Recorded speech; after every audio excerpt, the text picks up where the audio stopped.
Sebelum melanjutkan, jangan lupa subscribe dulu, terima kasih. Bab 50, Pembantaian. Kelompok besar peserta pelatihan yang menerima misi segera berpisah setelah memasuki Sekte Tianhuan. Beberapa bekerja sama sementara yang lain mulai mengamuk sendirian. Para pengikut Sekte Tianhuan juga bangkit dalam perlawanan. Jian Wushuang dan rekan-rekannya baru saja tiba di salah satu halaman di Sekte Tianhuan ketika mereka melihat puluhan bayangan menyerang mereka, semuanya di alam laut spiritual. Kalian berdua, ikuti aku dari dekat. Perintah Yin Min dingin. Sambil mencengkeram tombak merahnya, dia langsung berlari ke depan. Jian Wushuang mengangguk pada Ling Tianhao dan mengikuti Yin Min, ekspresinya sedikit dingin. Penjajah. Pemandangan ketiga orang ini seketika memicu niat membunuh para pengikut Sekte Tianhuan. Bunuh mereka. Puluhan bayangan menyerbu ke arah mereka. Astaga, plus. Bayangan tombak yang kabur menyerbu ke arah mereka, seperti ular berbisa yang menjulurkan lidahnya ke mangsanya. Untuk sesaat, tombak secepat kilat itu tampaknya menciptakan lingkungan tempat butiran salju jatuh dengan lembut. Hal itu memberi tombak itu perasaan yang menyentuh hati. Tebas, tebas, tebas, tebas, tebas. Plus. Tombak itu menusuk 5 leher sekaligus, meninggalkan 5 mayat tergeletak di tanah. Keterampilan ini.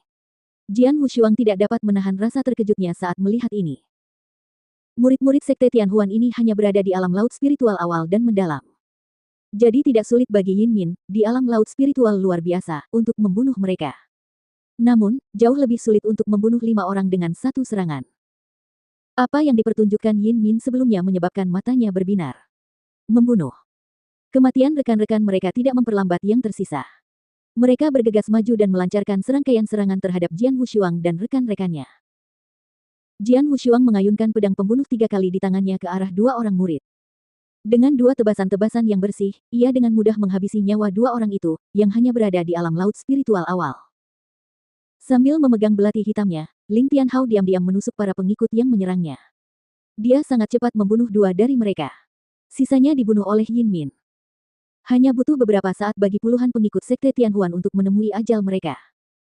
Mereka terlalu lemah. Jian Wushuang tidak dapat menahan diri untuk tidak mendesah ketika melihat semua mayat tergeletak di tanah. Sekte Tianhuan dianggap sebagai sekte kelas 2 di Provinsi Tianan, tetapi jauh lebih kuat daripada Sword Marquis Mansion. Namun setelah kematian 14 ahli alam inti emas mereka, akhir cerita pada dasarnya sudah ditentukan. Murid-murid yang tersisa semuanya berada di alam laut spiritual, dengan mayoritas berada di level awal dan mendalam. Jarang ada di antara mereka yang berada di level luar biasa. Sayangnya bagi mereka, mereka yang menerima misi ini semuanya berada di level luar biasa. Mereka juga memiliki teknik pribadi mereka sendiri. Lagi pula, siapapun yang menerima misi ini meskipun tahu bahayanya yang amat besar, pasti akan datang dengan persiapan. Ling Tianhao, misalnya, mungkin salah satu yang terlemah di antara peserta yang menerima misi. Namun, jika Anda menempatkannya di antara para murid Sekte Tianhuan yang berada di alam laut spiritual luar biasa, hanya sedikit yang bisa mengalahkannya. Tidak ada satupun orang yang kubunuh yang memiliki cincin interspatial. Bagaimana dengan kalian? Tanya Yin Min sambil menatap mereka. Tidak ada di sini. Jian Wushuang menggelengkan kepalanya. Aku juga tidak. Ling Tianhao mengangkat bahu. Hal ini tidak mengejutkan mereka. Lagi pula, jumlah cincinnya hanya 10 buah. Karena cincin itu sangat berharga dan langka, cincin itu seharusnya dikenakan oleh murid-murid di alam laut spiritual luar biasa. Dan tidak ada satupun dari mereka yang mereka bunuh berada di level itu. Ayo pergi, kata Yin Min. Mereka bertiga kemudian berjalan menuju kedalaman Sekte Tianhuan. Mereka bahkan tidak melirik mayat-mayat di tanah.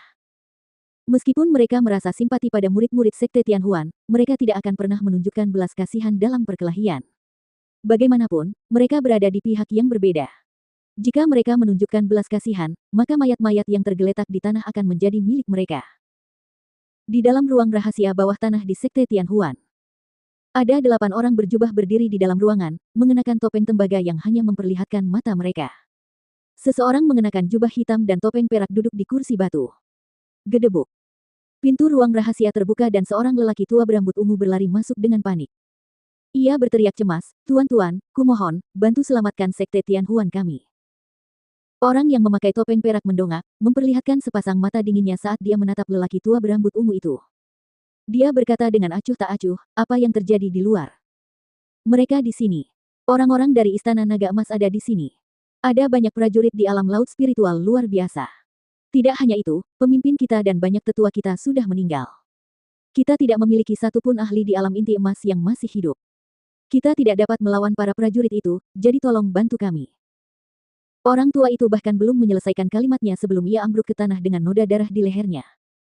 Di sampingnya, seorang pria bertopeng tembaga perlahan-lahan menyarungkan pedangnya. Tuanku, apa yang harus kami lakukan selanjutnya? Tanya seorang pelayan bertopeng tembaga. 3 tahun lalu, Sekte Tianhuan membocorkan beberapa informasi, merencanakan sesuatu terhadap Duta Besar Naga Emas. Itu seharusnya menjadi rahasia, tetapi tetap saja ditemukan oleh Istana Naga Emas. Kerja intelijen mereka sungguh menakjubkan. Pria bertopeng perak itu melanjutkan dengan dingin, karena sudah ditemukan, Sekte Tianhuan pasti akan dimusnahkan. Bagi kami, tentu saja lebih baik jika kami tidak mengekspos diri kami sendiri. Mereka yang dikirim ke sini sekarang hanya berada di alam laut spiritual luar biasa. Jika perkiraanku benar, mereka adalah bagian dari misi pengawal naga emas bercakar satu. Para pemula itu mungkin tidak akan menemukan tempat ini jika kita tetap di sini. Dan jika mereka benar-benar menemukan kita, Duta Naga Emas pasti sudah pergi saat itu. Tanpa adanya Duta Besar Naga Emas yang menghalangi kita, mustahil bagi para pemula itu untuk menghalangi jalan kita. Mereka semua takut pada Duta Naga Emas, yang berada di alam kekosongan Yin Yang. Pria bertopeng perak itu tidak terkecuali. Ketika Duta Naga Emas bertarung dengan orang lain, dia tidak menemukan mereka karena orang-orang berjubah itu pandai menyembunyikan aura mereka dan bersembunyi di ruang rahasia ini. Menurut pendapatnya, Duta Besar Naga Emas yang agung dan perkasa tidak akan begitu bosan untuk tetap tinggal dan menyaksikan para pemula menyelesaikan misi setelah dia selesai membunuh semua ahli alam inti emas. Tapi sayang sekali bahwa pemusnahan Sekte Tianhuan berarti kita kehilangan bidak catur. Pria yang mengenakan topeng perak itu menggelengkan kepalanya dan mendesah. Jubah hitam dan topeng wajah itu adalah simbol yang jelas dari Menara Bulu Darah, asosiasi pembunuhan terkuat dari dinasti Tianzong.